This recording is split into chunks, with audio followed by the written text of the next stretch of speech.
Hello दोस्तों, स्वागत है आप सभी लोगों का अप्लाइड मैकेनिक्स के इस नए वीडियो लेक्चर में।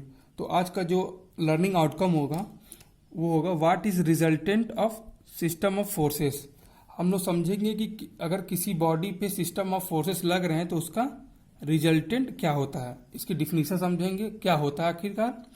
उसके बाद देखेंगे how to find resultant of two coplanar concurrent forces and their direction. और अगर किसी पॉइंट पे दो कोप्लिनर कॉन्करेंट फोर्सेस लग रहे हैं तो उनका रिजल्टेंट हम लोग कैसे निकालते हैं ये सीखेंगे। और उससे कुछ स्पेशल केसेस होते हैं, डिफरेंट केसेस होते हैं, उसको समझेंगे। और एक सिंपल सा न्यूमेरिकल लेंगे जिससे हमारी अंडरस्टैंडिंग अच्छी होगी। अगर आप इस चैनल पे नए हैं तो चैनल को सब्सक्राइब करें। अगर आपको वीडियो समझ में आ रहा है तो लाइक करें और शेयर करें।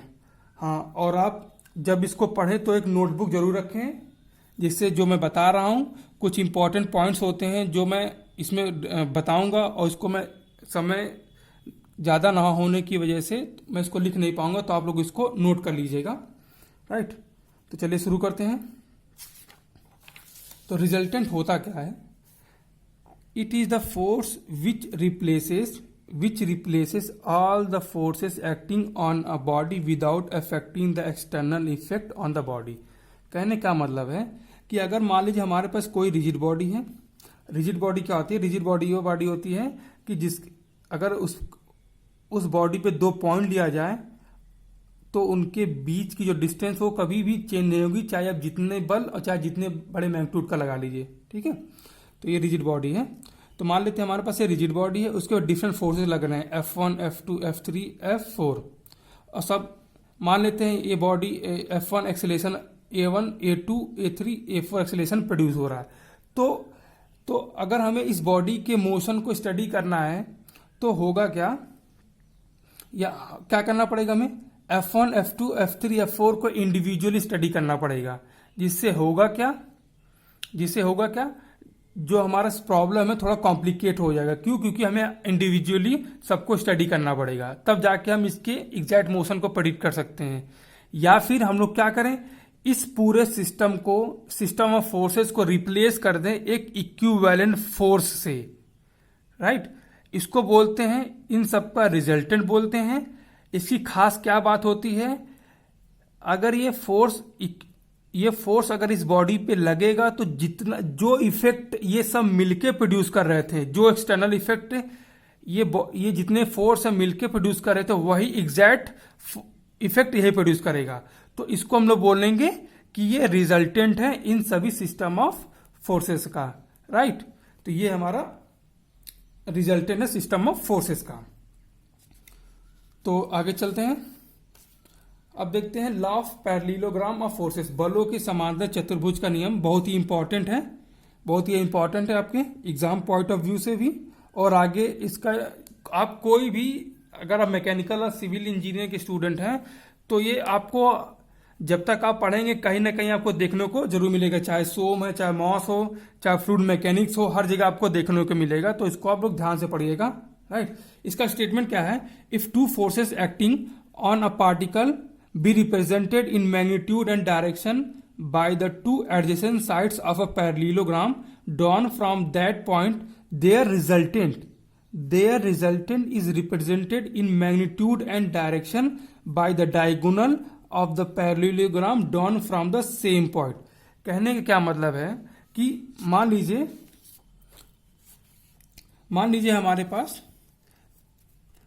हमारे पास कोई पॉइंट है। राइट, इस पॉइंट पे हमारे मान लीजिए दो फोर्सेस काम कर रहे हैं, P काम कर रहा है और ये Q है।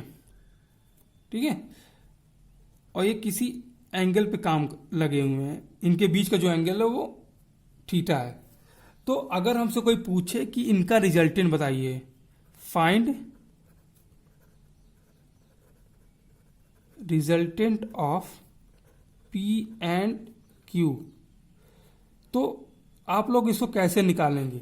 तो उसके लिए क्या है, लॉ ऑफ पैरेललोग्राम फोर्स है उसकी हेल्प करेंगे। ये क्या कहता है कि अगर हम क्या करें, इन दोनों ये जो फोर्स लगे हैं पी एंड क्यू, और आपको पता है पी और क्यू क्या है, मतलब कि जो वेक्टर जो फोर्स होता है वो वेक्टर क्वांटिटी होती है। मतलब कहने का है कि दो फोर्स हैं पी और क्यू के द्वारा प्रदर्शित किए गए हैं।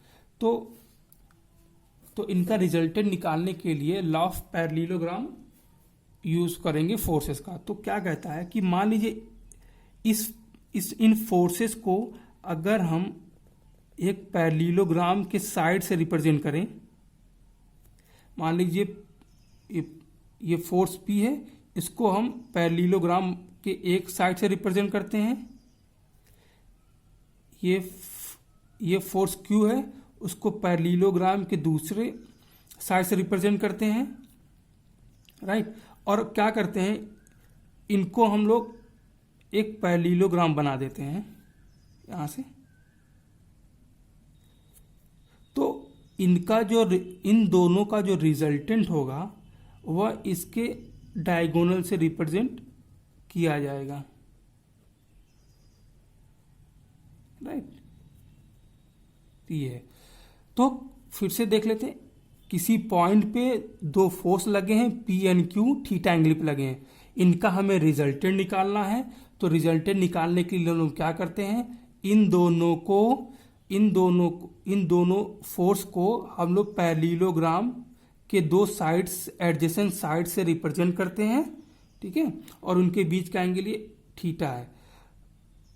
तो इनका जो मैग्नीट्यूड होगा, इसका जो वेक्टर P का जो मैग्नीट्यूड होगा, फोर्स P का जो मैग्नीट्यूड होगा, वह साइड मान लेते OA के बराबर होगा, और इस वेक्टर Q मतलब बल Q का जो मैग्नीट्यूड होगा वह साइड OB के द्वारा रिप्रेजेंट होगा। तो लिख देते हैं मैग्नीट्यूड ऑफ P ये है OA के बराबर है, और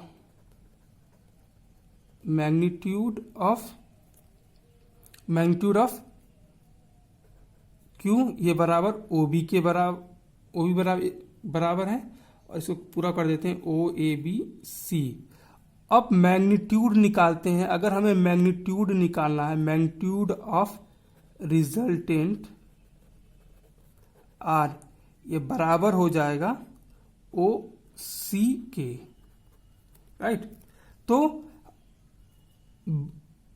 किसी पॉइंट पे दो बल लगे हुए हैं, इनका रिजल्टेंट निकालने के लिए हम लोग इन दोनों बलों को एक समांतर चतुर्भुज के दो साइड से रिप्रेजेंट करते हैं, और इनका जो लेंथ होता, इनके जो साइड का लेंथ होता है वह इन दोनों वेक्टर के मैग्नीट्यूड को रिप्रेजेंट करता है। तो हमें फाइंड क्या करना है, हमें वेक्टर R जो है मतलब रिजल्टेंट वेक्टर है, उसका मैग्नीट्यूड फाइंड करना है, राइट। तो चलिए इसको हम लोग फाइंड करते हैं। तो स्टार्ट करते हैं। मान लेते ये हमारा पॉइंट, मान लेते ये हमारा P है,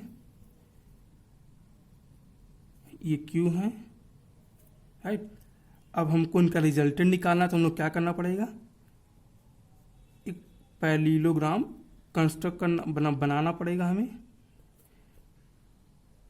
इनके बीच का एंगल थीटा है, ठीक है। इसका नाम OABC है। ये हमारा रिजल्टेंट है, ठीक है। हमने क्या किया, OA को आगे बढ़ाया और C से OA पे लंब डाला, परपेंडिकुलर डाला, ठीक है। तो क्या लिख सकते हैं, इसका नाम दे दिया हमने D। तो क्या लिख सकते हैं, AD plus CD perpendicular to AD है, ठीक है। तो हमें मैग्नीट्यूड निकालना है R का। मैग्नीट्यूड का मतलब हमें क्या करना है, हमें OC की लेंथ निकालनी है, ठीक है। तो हम लोग देखते हैं, ठीक है। तो अगर हम देखें ट्रायंगल राइट एंगल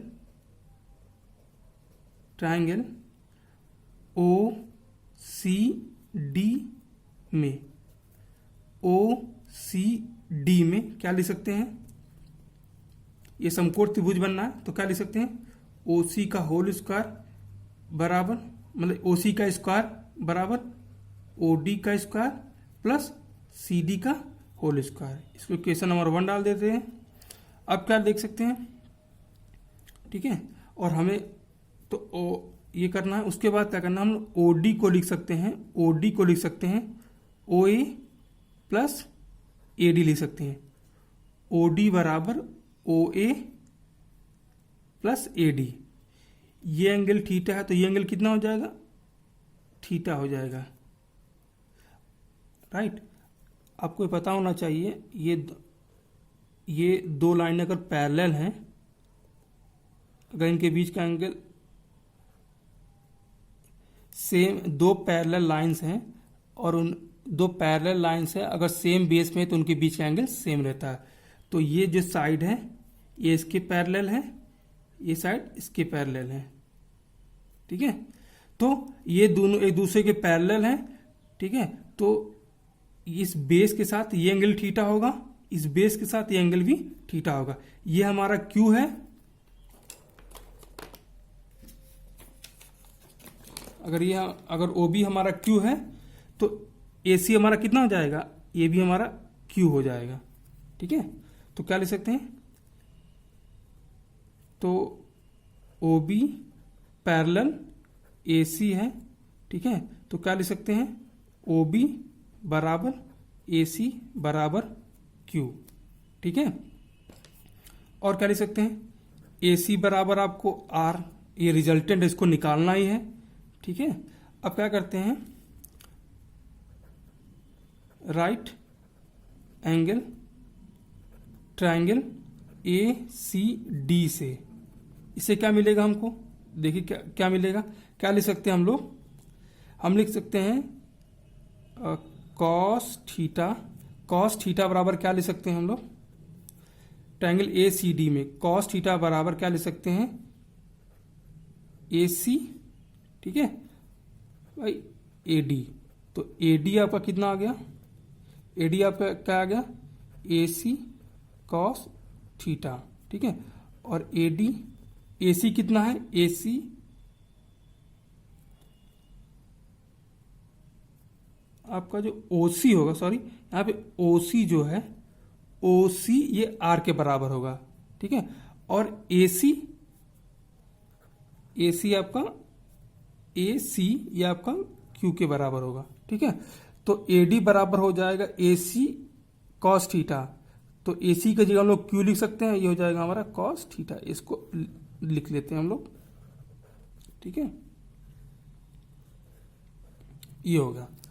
उसी तरह ही साइन थीटा बराबर क्या लिख सकते हैं, ए सी बाई डी सी।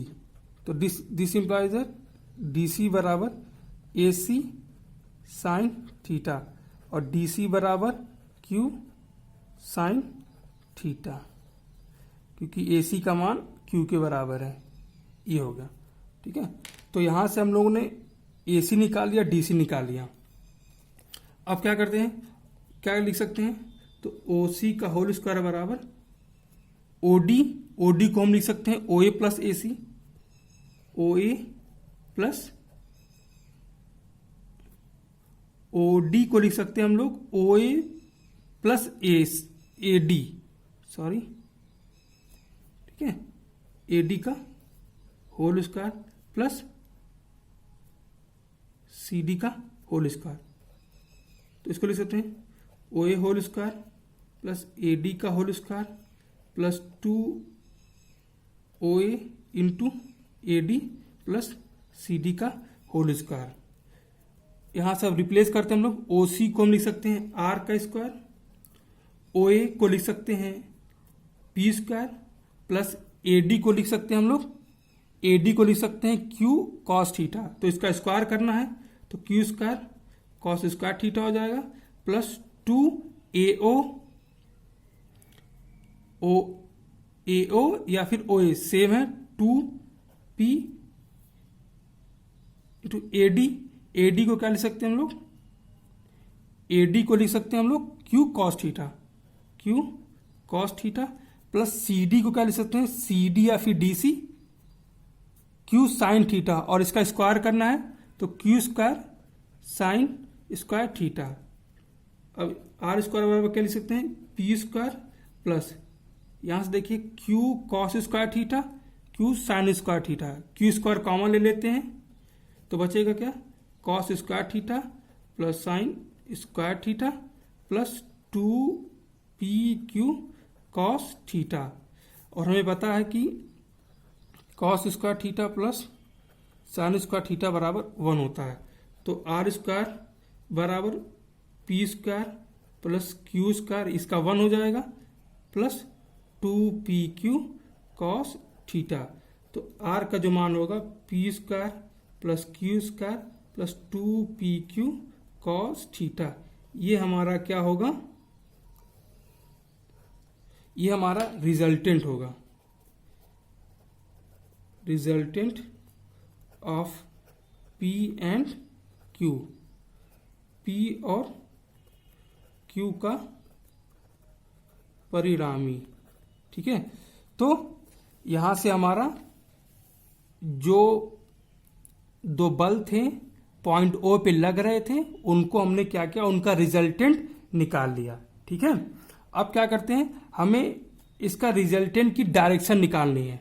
डायरेक्शन का मतलब होता है कि एंगल निकालना है, तो हमें ध्यान रखना पड़ेगा कि डायरेक्शन किसके रिस्पेक्ट में पूछा गया है।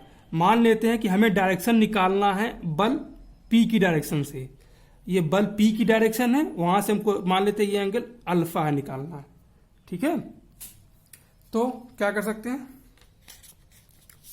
इसको क्या कर सकते हैं, कैसे निकालने के लिए क्या करेंगे, एक बार फिर से डायग्राम बना लेते हैं। ये हमारा P था, ये हमारा Q था,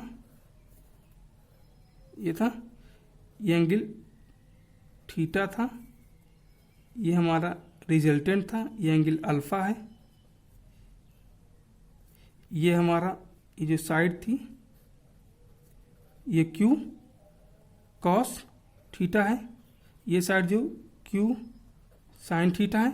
ठीक है, ये हमारा था O A D C B था। ठीक है, अब हमको क्या निकालना है, हमें एंगल निकालना है। ठीक है, तो triangle, right angle triangle O A D से क्या लिख सकते हैं, 10 अल्फा ओ सी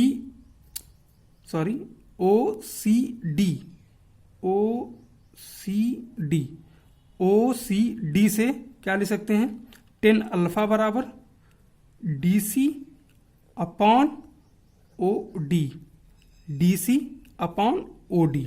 ठीक है, और क्या लिख सकते हैं, तो ओ सी को क्या लिख सकते हैं हम लोग, ओ सी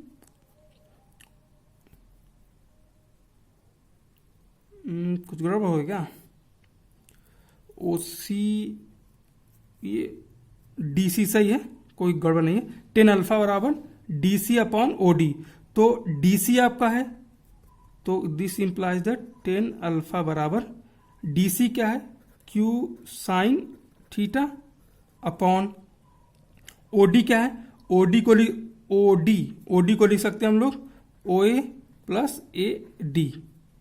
ठीक है, तो 10 अल्फा बराबर Q sine theta upon O A हमारा क्या है, ओ ए जो है पी के बराबर है, प्लस ए डी कितना है, ए डी क्या है, क्यू कॉस थीटा। तो यहां से क्या कर सकते हैं, अल्फा बराबर हो जाएगा 10 inverse Q sine theta upon P plus Q cos theta. तो ये आपका क्या हो गया, रिजल्टेंट का डायरेक्शन है विथ पी। ये क्या है, alpha is the direction of resultant with force P.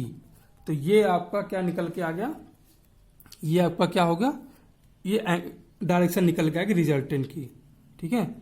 उसी तरह ही हमने देखा था कि रिजल्टेंट जो होगा क्या हो जाएगा, P square plus Q square plus 2pq cos theta, ये हमारा रिजल्टेंट, ठीक है।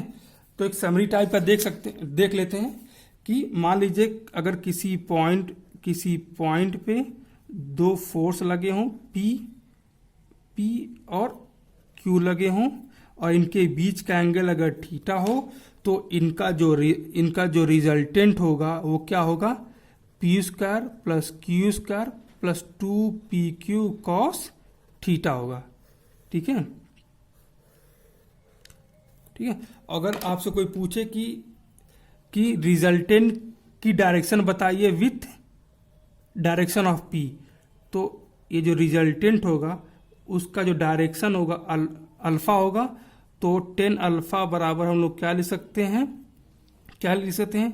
Q sine theta upon P plus Q cos theta, ये आपका ये हो गया, ठीक है। तो ये हो गया आपका रिजल्टेंट और इसकी डायरेक्शन। तो कुछ केसेस होते हैं उसको हम लोग देख लेते हैं। पहला केस क्या है, पहला केस क्या है देख लेते हैं। when both forces P and Q are acting along same direction, ठीक है। मतलब कि थीटा बराबर 0 डिग्री, मतलब कि मान लीजिए ये हमारा बल P है और ये हमारा Q है, दोनों एक दूसरे एक ही सेम डायरेक्शन में है, ठीक है। तो थीटा का मान कितना हो जाएगा हमारा, 0 डिग्री हो जाएगा। तो रिजल्टेंट निकालने चाहिए तो क्या रखेंगे, रिजल्टेंट क्या हो जाएगा, ये हमारा आर स्क्वायर होगा, ठीक है। तो रिजल्टेंट कितना हो जाएगा, P square plus Q square plus 2pq cos 0 degree, और कॉस 0 डिग्री का मान 1 होता है, तो आर बराबर कितना हो जाएगा, R square P square plus Q square plus 2pq, ठीक है। तो यहां से आर आपका आ जाएगा p प्लस क्यू, ठीक है। तो अगर किसी पॉइंट पे दो फोर्स लगे हुए हैं, ठीक है, और दोनों सेम डायरेक्शन में हैं, ठीक है। मान लेते ये हमारा पॉइंट है, पॉइंट ओ, ठीक है। पॉइंट ओ पे दो फोर्स हमारे लगे हैं, ठीक है, एक P है एक Q है। अगर वो दोनों सेम डायरेक्शन में हैं तो उनका जो रिजल्टेंट होगा वो P प्लस क्यू के बराबर होगा। और नोट कीजिए ये मैक्सिमम रिजल्टेंट होगा, ठीक है। अब बात कर लेते हैं अल्फा की। अल्फा क्या होता है, direction of resultant with P, ये क्या हो जाएगा 10 अल्फा बराबर क्या था formula, Q sign theta upon P plus Q cos theta. तो यहां पे थीटा का मान कितना है, 0 डिग्री है, तो साइन 0 डिग्री मान 0 होता है, तो 10 अल्फा बराबर Q into 0 upon P plus Q, तो हो जाएगा 10 अल्फा बराबर 10 0, तो अल्फा का मान कितना हो जाएगा 0 डिग्री हो जाएगा। इसका मतलब ये है कि अल्फा बराबर थीटा बराबर 0 डिग्री, कहने मतलब है जो उनका रिजल्टेंट भी होगा, इन दोनों का जो रिजल्टेंट होगा वो क्या हो जाएगा, इन्हीं के डायरेक्शन में होगा और इन दोनों के मैग्नीट्यूड के सम के बराबर हो जाएगा, तो ये हमारा आर हो जाएगा, ठीक है। दूसरा देख लेते हैं केस क्या होगा, दूसरा केस क्या होगा मान लेते हैं, ठीक है। केस 2 क्या हो जाएगा, when both forces act opposite to each other, कहने का मतलब है थीटा बराबर 180 डिग्री है। किसी पॉइंट पे मान लेते ये पॉइंट पी, मान लेते कोई पॉइंट ओ है, वहां पे एक फोर्स लग रहा है इस डायरेक्शन में और एक फोर्स इस डायरेक्शन में लग रहा है। ये हमारा पी है, ये हमारा क्यू है, ठीक है। तो इनके बीच का जो एंगल कितना हो जाएगा 180 डिग्री। तो इनका रिजल्टेंट लिखेंगे तो रिजल्टेंट कितना होता है आर स्क्वायर बराबर P square plus Q square plus 2pq cos 180 degree. और कॉस 180 डिग्री का मान जो होता है वो -1 के बराबर होता है। तो आर आपका जो आ जाएगा p माइनस क्यू के बराबर आ जाएगा, ठीक है। तो इनका जो रिजल्ट कहने का मतलब अगर किसी पॉइंट पे दो बल लगे हैं और दोनों अपोजिट में हैं, ये P एंड Q है, तो इनका जो रिजल्टेंट होगा वो क्या हो जाएगा P माइनस Q के बराबर होगा, ठीक है। और यहाँ पर P is greater than Q है, ठीक है। और जो रिजल्टेंट होगा वो हमेशा बड़े वाले बल की डायरेक्शन में लगेगा, ठीक है। तो यहाँ पे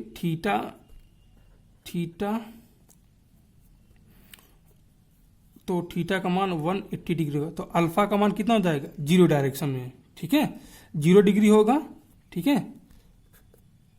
क्यों? क्योंकि हमको पता है टेन अल्फा बराबर होता है Q sine theta upon P plus Q cos theta.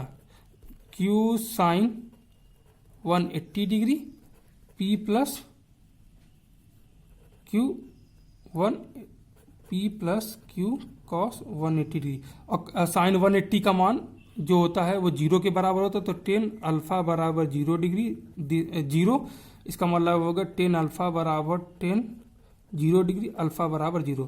कहने का क्या मतलब है कि इन दोनों का जो मैग्नीट्यूड होगा दोनों बलों के मैग्नीट्यूड के डिफरेंस के बराबर होगा। उसका जो रिजल्टेंट होगा वो जो बड़ा वाला बल होगा उसके डायरेक्शन में एक्ट करेगा, ठीक है। तो ये हमारा केस दूसरा हो गया, ठीक है। अब बात करते हैं हम लोग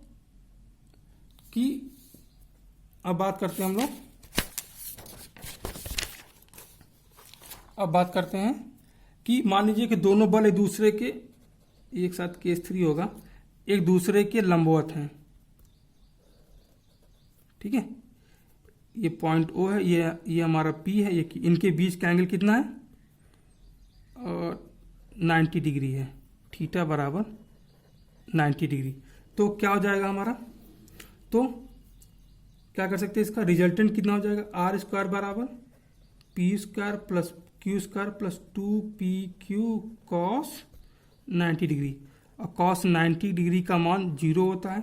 तो आर स्क्वायर बराबर हो जाएगा P square plus Q square. तो आर बराबर P square plus Q square हो जाएगा, ठीक है। ये बहुत इंपॉर्टेंट है, ये आप वेक्टर रिजोल्यूशन करेंगे तो बहुत काम आएगा, तो आप लोग इसको ध्यान से पढ़िएगा, ठीक है। तो कहने का मतलब है अगर किसी पॉइंट पे मान लीजिए एक बल इधर की तरफ लग रहा है, एक बल इधर की तरफ लग रहा है, तो हम लोग क्या करेंगे, इसको शिफ्ट कर देंगे यहाँ पे। ये हमारा अगर Q है तो ये हमारा Q होगा और ये इसका रिजल्टेंट होगा, ठीक है। ये एंगल कितना था 90 डिग्री था। तो अगर हमसे कोई पूछे कि डायरेक्शन क्या होगा, तो हमें वेक्टर P के साथ, मतलब बल P के साथ क्या डायरेक्शन बनाएगा, ये अल्फा एंगल निकालना है। तो टेन अल्फा का मान कितना हो जाएगा, टेन अल्फा का मान कितना परपेंडिकुलर अपॉन बेस, तो Q बाई P। तो अल्फा बराबर कितना हो जाएगा tan inverse Q by P। ये बहुत ही इंपॉर्टेंट है, ये आपको जब हम लोग कंपोनेंट करेंगे, ठीक है, और उस पर ये बहुत ज़्यादा काम आएगा। आप लोग इसको ध्यान से पढ़िएगा, ठीक है।